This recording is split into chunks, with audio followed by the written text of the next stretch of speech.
Rock built a mythology, and like every mythology, it decided who the heroes were and who got written out. Companion, ain't nobody got the better if you know who. 10 artists helped build rock into what it is.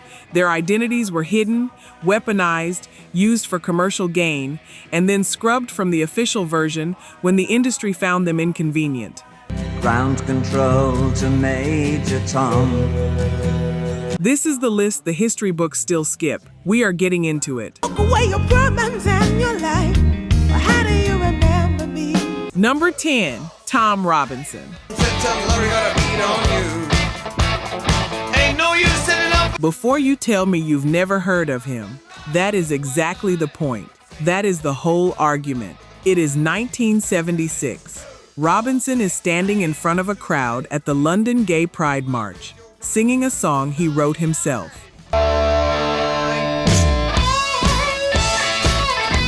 The song is called Glad to Be Gay.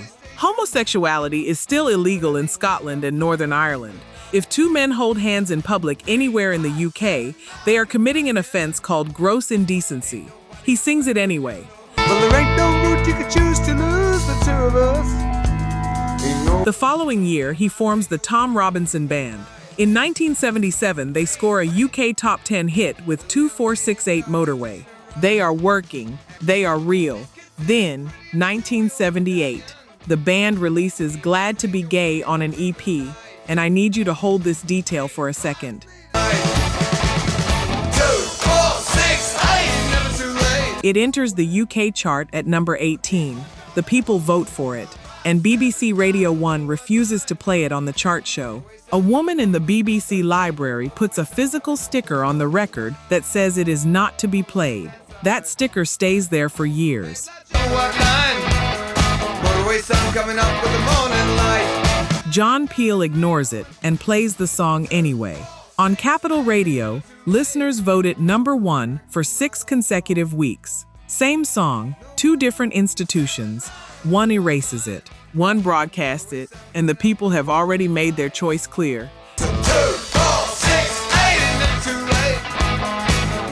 And if you have ever watched something honest get suppressed because the people with power found it inconvenient, you feel this. You know exactly what this is. The music did not fail. The system decided it was not allowed to succeed. Number 9, Pete Shelley / Buzzcocks. This is not a secondary band in punk history. This is a foundational one. Shelley co-founds Buzzcocks in Manchester in 1976. In 1977, they self-released their debut EP, Spiral Scratch, the first proper DIY punk record. They invent the model. In 1978, they release Ever Fallen in Love with Someone You Shouldn't Have, a love song written from no gender. Shelley is bisexual and writes every song deliberately in the second person.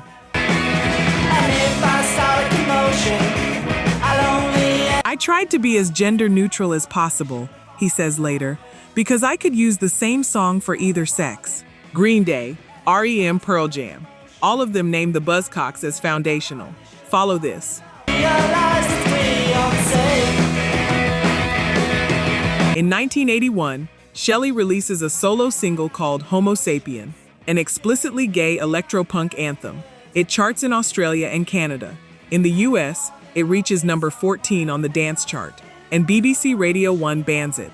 Explicit reference to gay sex, not explicit content, a reference, a direction, and that is enough.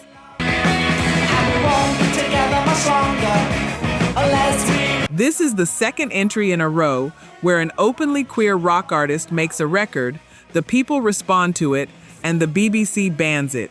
That is not coincidence. You know it isn't. Pete Shelley died in December 2018 at 63. The BBC ran obituaries calling him a punk legend.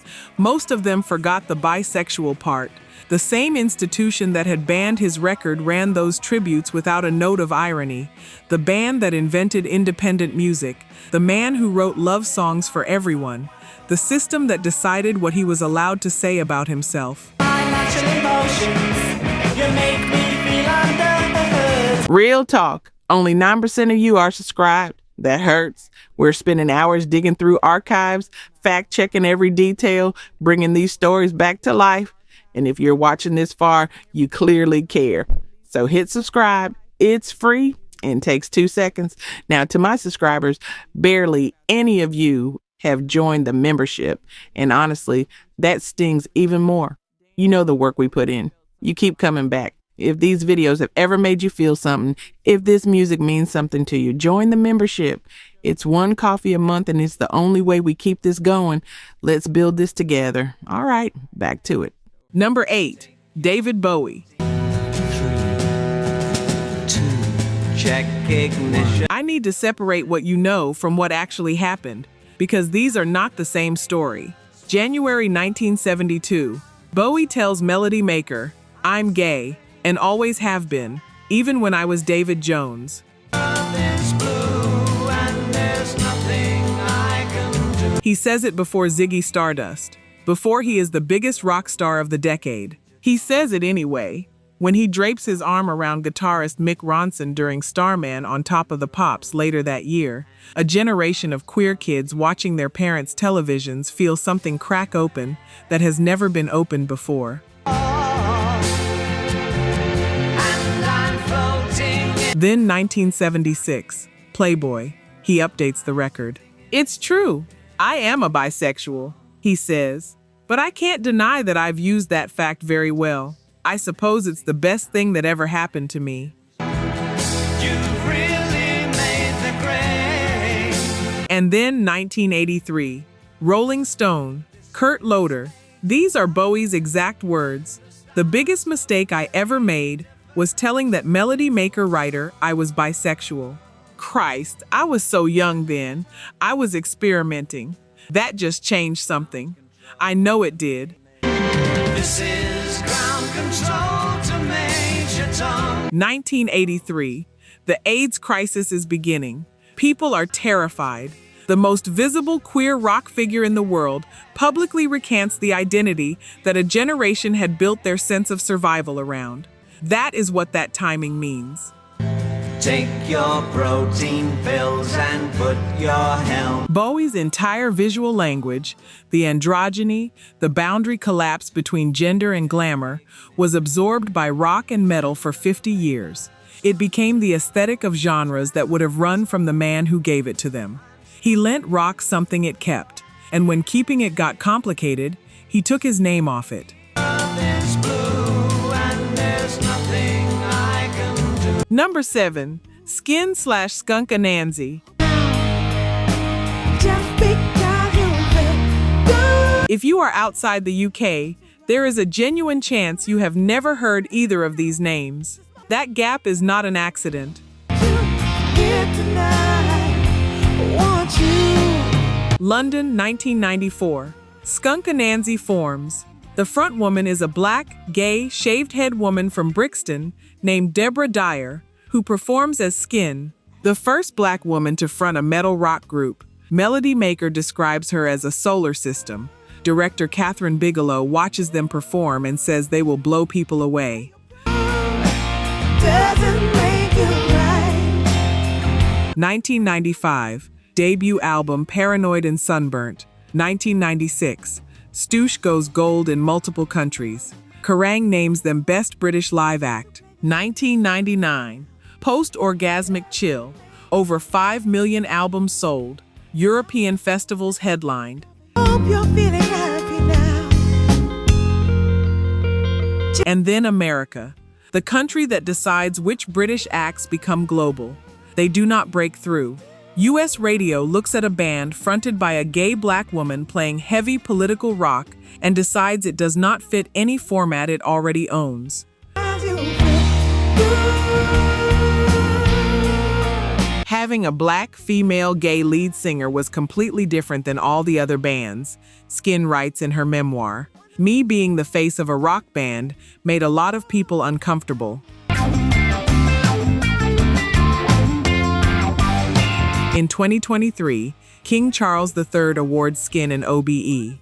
The American music conversation still barely knows her name. They were as good as anyone, better than most. The music did not fail. The industry decided who got the door opened and who got it managed instead. Just because you feel good.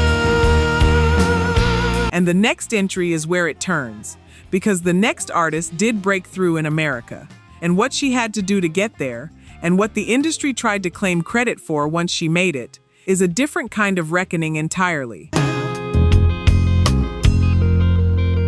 Just because. Number 6, Melissa Etheridge. January 20th, 1993, Washington, D.C., a gay and lesbian celebration of Bill Clinton's inauguration, the Triangle Ball, and a rock singer stands up in front of that room and says 4 words that her record label had spent years making sure she never said. I'm very proud to have been a lesbian all my life. Melissa Etheridge. Looking like something that might be good for you. Here is what you do not hear in the version that gets told. Her label's official policy, don't ask, don't tell. She is discovered performing in a lesbian bar. Every person who signs her knows, and no one asks, because asking means she would have to answer. All as well.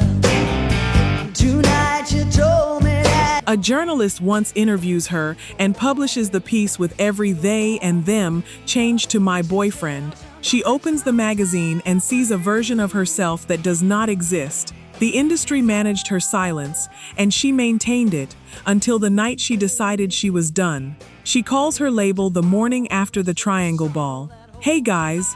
Well, I came out. Their response, all right. I got razors ripping and tearing and stripping my heart up. September 1993, yes, I am. She goes from selling approximately 1 million records per album to 7 million copies that year. Grammy for Best Rock Vocal Performance. Then another one.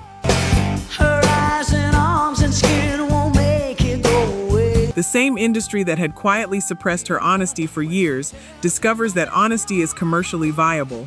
They celebrate it. They take proximity to the courage they tried to prevent. The music was always there. They had a version they were comfortable marketing, the version without the truth. The moment the truth came out on her terms, on that stage, on that night, the music became everything they had been keeping it from being. Down the bed. Go on and hold her till. Number 5, Darby Crash / The Germs. You're my, give me this, give me that. December 7th, 1980, Hollywood, California. A 22-year-old named Jan Paul Beam, who performs as Darby Crash, takes a deliberate heroin overdose in a converted garage. He dies that night. He co-founded the Germs in 1977 with guitarist Pat Smear. In 1979, they released their only album, G.I., produced by Joan Jett. The LA Times calls it an oral holocaust. It directly shapes the hardcore movement that comes after.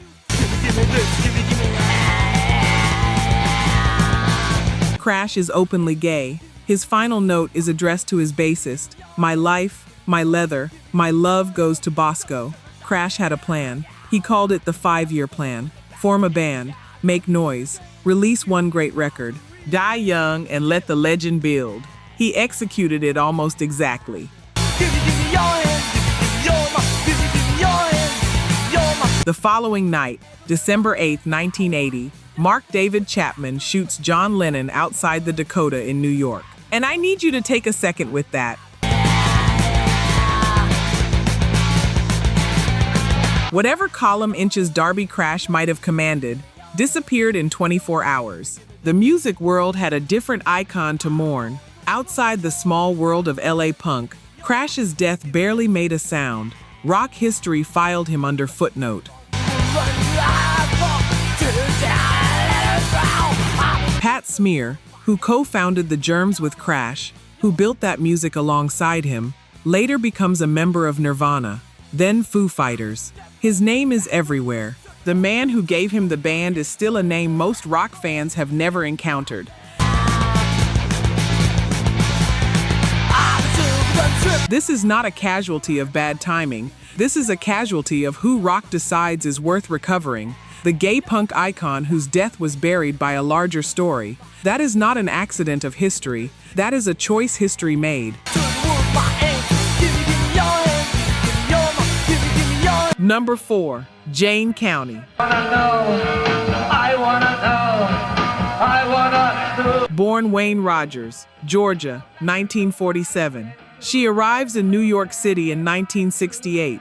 Within a year, she is at the Stonewall riots. She is appearing in Andy Warhol's plays alongside Patti Smith. She forms a proto-punk band called Queen Elizabeth in 1972 and is writing songs about transgender identity when that word barely exists in public conversation.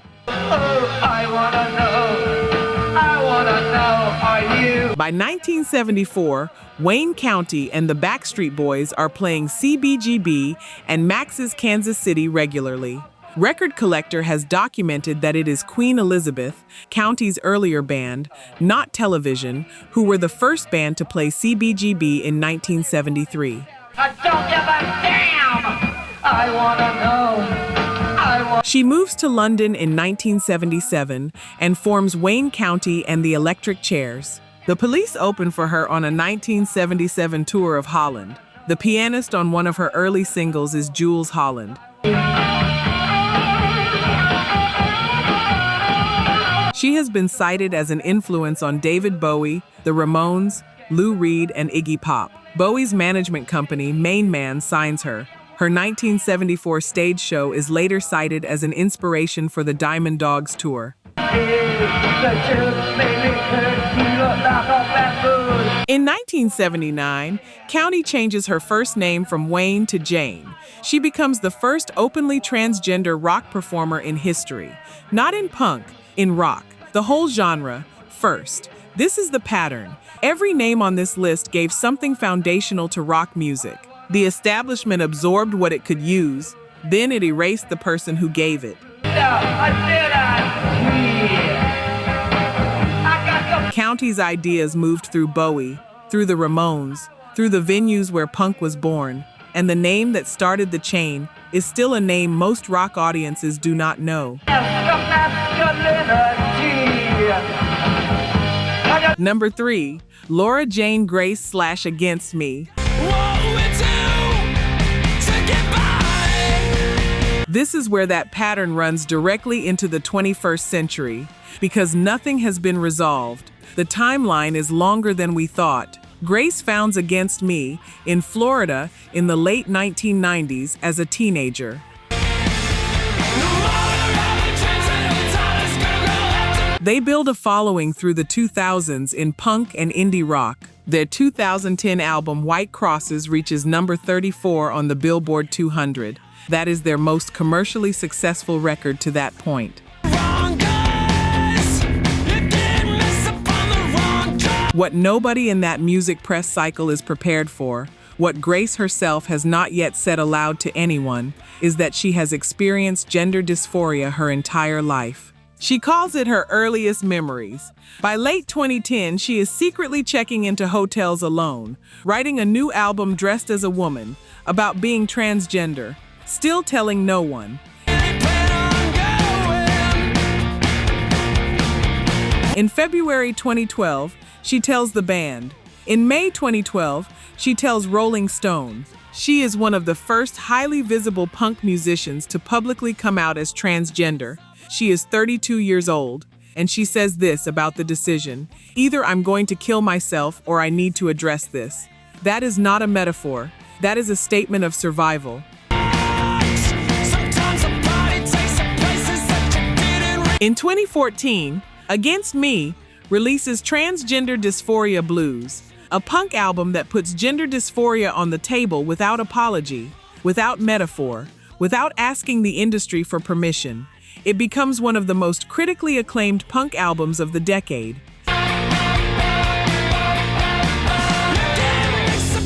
You see it now. I know you do. The line from Jane County in 1979 to Laura Jane Grace in 2012 is straight. One gives rock the blueprint. The other proves it is still unfinished business. 3 decades apart, still fighting for the same right to exist on their own terms. When we're damn well ready for it to be up. Number 2, Rob Halford / Judas Priest. Breaking the law, breaking the law. So much for the gold. I want to be precise about what happened here, because the short version misses almost everything that matters. Halford joins Judas Priest in 1973 in Birmingham, England. By 1980, they release British Steel, Platinum. They are the defining band of heavy metal. The leather, the studs, the motorcycles riding onto stage. Halford is the image metal builds itself around. He is the metal god. Future, I can't even stop. And he is gay.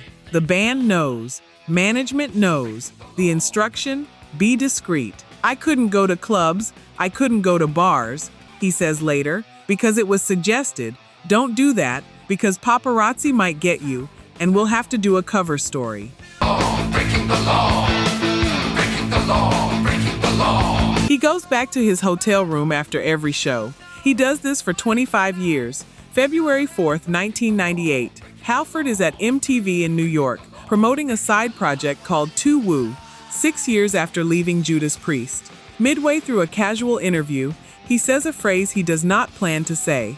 Speaking as a gay man, the producer's clipboard bounces off the floor. Breaking the law, breaking the law, breaking the law. He walks back to his hotel room. The news wires carry the story. He becomes the first metal icon in history to come out publicly. Fan letters arrive, saying he gave them hope. Now hold this. The leather aesthetic Halford helped make iconic for heavy metal was borrowed directly from gay subculture. Breaking the law, breaking the law. So much for the gold. The studded jackets, the chains, the confrontational visual language of the genre, Halford did not invent it in a vacuum. He brought it from a world he was forced to keep hidden. Rock got the style. The community that produced it was left unacknowledged for decades. Number 1, Freddie Mercury / Queen. Freddie Mercury is diagnosed with AIDS in 1987, and you need to understand what 1987 means. The AIDS crisis is at its most devastating and its most stigmatized. The fear of the disease and the hatred of the communities it is hitting hardest are functionally indistinguishable in the public conversation. People are losing their lives and their careers simultaneously. Mercury tells his Queen bandmates in May 1989. He tells them, then what happens is extraordinary. He keeps recording. In May 1991, he films the music video for These Are the Days of Our Lives. He is visibly, unmistakably dying. He looks directly into the camera, and he does not look away.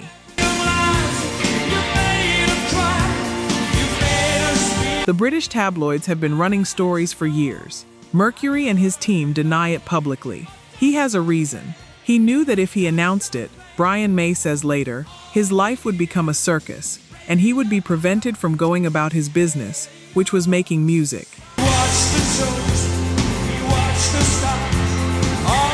November 22, 1991, Mercury calls Queen's manager to his home in Kensington to prepare a statement. It is released the following day. Following the enormous conjecture in the press over the last 2 weeks, I wish to confirm that I have been tested HIV positive and have AIDS. He dies 24 hours later. He is 45 years old. Rolling Stone would describe him as the first major rock star to die of AIDS. Rock history talks about his voice, his range, his Wembley performances. It is slower to say plainly that he died because a disease was allowed to devastate people the establishment chose not to protect.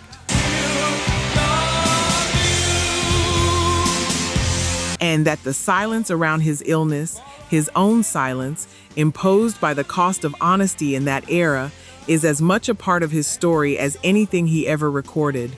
You know the songs, you have known them your whole life. Now you know the story that came with them.